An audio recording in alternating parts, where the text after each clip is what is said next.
I turned away after witnessing my childhood friend, drugged and burning with desire, drag the principal's daughter into the bathroom. In my past life I had rushed in to stop his violent act. But that only put me in danger. By the time the police arrived, my school uniform was torn to shreds. Photos of me disheveled in the bathroom went viral online. So much for being the cold top student. She's just the SLT who can't control herself. My reputation was ruined and I was expelled from school. My childhood friend married me to save his own reputation. But our marriage was my true hell. I fell into severe depression and mental instability, losing 8 pregnancies in 10 years. People gossiped that I was promiscuous, that my body was worn out from being used by too many men. My parents, trying to make amends to my husband, poured all their efforts into supporting him. But the first thing he did after gaining full control of my family's company was to frame my father for financial crimes. My father died of a heart attack in prison. My mother, unable to bear such a huge blow, died in a car accident. When I heard the news, I was devastated beyond words. But my husband of 10 years appeared before me, arm in arm with a transfer student. Yuchichi, if you hadn't interfered back then, Lily and I would have been together long ago. She wouldn't have been forced by her parents to abort our child. I coughed up blood and died with my eyes wide open in disbelief. When I opened my eyes again, I had returned to the day my childhood friend was drugged. After school, there weren't many people left in the building.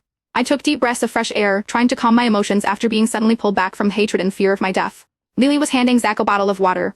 It contained an aphrodisiac that would inflame his desires. In my past life, I had accidentally discovered Lily pouring an unknown white powder into the water. I exposed her on the spot. But Zach didn't believe me. He insisted on drinking the water anyway. He even asked if I was jealous because Lily was prettier than me, and that's why I was always targeting her. This time, I didn't try to stop him. After taking the water, Zach instinctively looked at me. You're not going to try to control even my drinking water, are you? Do whatever you want, I said with a wave of my hand. Lily couldn't miss any opportunity to attack me. She immediately chimed in. Natalie, your possessiveness over Zach is too much. Doesn't he even have the freedom to make friends? With those words, the few classmates who hadn't gone home yet gave me strange looks. Zach's face darkened even more. She's nothing, just a bookworm, he muttered. I gripped my pen tightly, hatred surging in my eyes. Are you two done? I haven't said anything from start to finish, have I? I retorted. Zach was taken aback and fell silent, his face stony. Lily continued to stir up trouble. You might not have said anything, but your face looks very unhappy. I just said a few words to Zach, and you're already scowling. Hearing this, Zach shot me an annoyed glare. As if to spite me, he drank the entire bottle of water. In my past life, I had knocked the bottle away, so he only took one sip.